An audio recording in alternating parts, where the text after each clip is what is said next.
le Lino. Une linotte avait un fils qu'elle adorait, selon l'usage. C'était l'unique fruit du plus doux mariage et le plus beau lino qui fut dans le pays. Sa mère en était folle, et tous les témoignages qui peuvent inventer la tendresse et l'amour étaient pour cet enfant épuisé chaque jour. Notre jeune Lino, fier de ses avantages, se croyait un phénix, prenait l'air suffisant, tranchait du petit important avec les oiseaux de son âge, persiflait à la mésange ou bien le rotelait, donnait de chacun son paquet et se faisait haïr de tout le voisinage.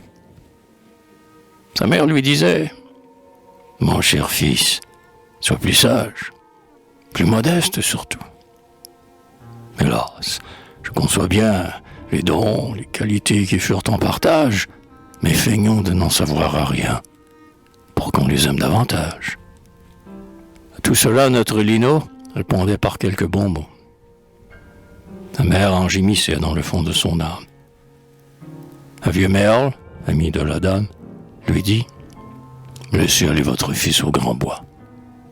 Je vous réponds qu'avant un mois, il sera sans défaut. » Vous jugez des alarmes de la mère qui pleure et frémit du danger. Mais le jeune Lino brûlait de voyager. Il partit donc malgré ses larmes. À peine est-il dans la forêt que notre petit personnage, du Pivert, entend le ramage. Il se moquait de son fossé. Pivert, qui prit mal cette plaisanterie, vient à bon coup de bec et plumé le persifleur.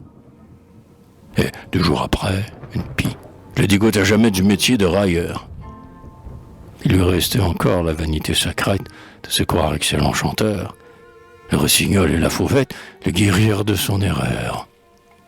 Bref, il retourna chez sa mère, doux, poli, modeste et charmant. Mais si l'adversité fit, dans un seul moment, ce que tant de leçons n'avaient jamais pu faire.